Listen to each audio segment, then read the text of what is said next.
अस्सलाम वालेकुम दोस्तों, मैं हूं सईद उमर फारूक अपने चैनल उमर स्पीक्स की एक और एपिसोड के साथ आपकी खिदमत में हाजिर हूं। दोस्तों आज के एपिसोड भी हज स्पेशल एपिसोड है और आज के एपिसोड में मैंने कुछ आपको सऊदी हुकूमत के जो तीन बड़े ख़ास इकदाम हैं वो उनके बारे में थोड़ा सा डिटेल में बताऊंगा। कुछ आपकी कुछ क्वेश्चंस हैं जो बार बार आ रहे हैं कमेंट सेक्शन में, तो मैं उसका भी आपको रिप्लाई कर दूंगा। बट वीडियो स्टार्ट करने से पहले आपसे सिर्फ इतनी सी रिक्वेस्ट है कि अगर आप हज और उम्रा से रिलेटेड लेटेस्ट इन्फॉर्मेशन से वाकिफ़ रहना चाहते हैं तो नीचे दिए गए सब्सक्राइब के बटन पे अभी क्लिक कर दें। इसके लिए बिल्कुल इंतजार न करें।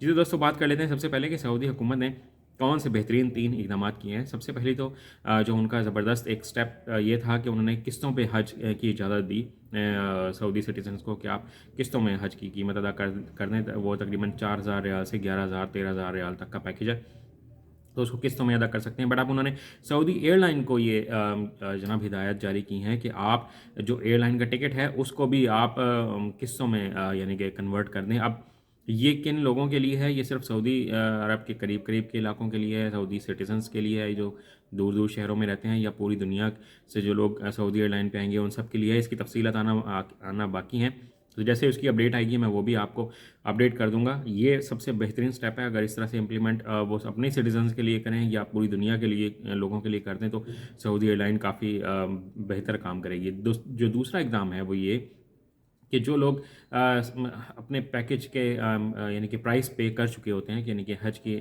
जो प्राइस है वो पे कर चुके होते हैं, बट किसी भी वजह से वो हज नहीं कर पाते हैं, खुदा न खास्ता किसी की डेथ हो जाती है या कोई बीमार हो जाता है या कोई क्वालिफाई नहीं करता हज के लिए, यानी कि उसको कोई ऐसी बीमारी होती है इसकी वजह से वो हज पर ना जा सके, किसी का कोई एक्सीडेंट हो जाता है वो हॉस्पिटलाइज्ड हो जाता है, किसी का ऑपरेशन हो जाता है वो हज पे नहीं जा सकता, तो उसकी जो रकम है वो भी हम उनको फ़ौरन वापस करेंगे।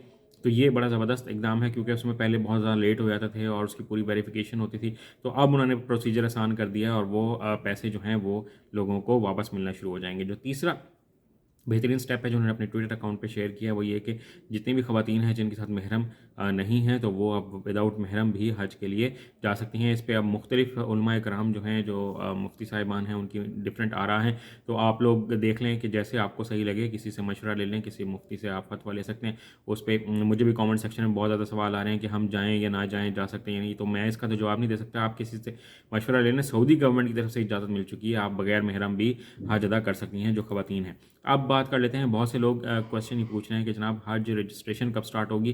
तो इंशाल्लाह पाकिस्तान में 20 फरवरी के बाद हज की रजिस्ट्रेशन जो है वो स्टार्ट हो जाएगी। फिर लोग कीमत का पूछते हैं कि बार बार कि जनाब कीमत कितनी होगी, इस दफ़ा हज के एक्सपेंसेस कितने होंगे। तो अभी हज पॉलिसी आई तो नहीं है, बट जो एक्सपेक्टेड है वो यही है कि मुझे लगता है कि हम 8 से 10 लाख यानी कि 10 लाख तक पहुंच जाएंगे बड़ी आसानी के साथ। पिछले साल ही 8 लाख तक थे, तो अब तो 10 लाख तक बहुत आसानी से पहुंच जाएंगे। तो अब बाकी अल्लाह ताला बेहतर जानता है कि हम किस हद तक एक्सपेंसेस यानी कि पाकिस्तानी गवर्नमेंट लोगों पर डालती है।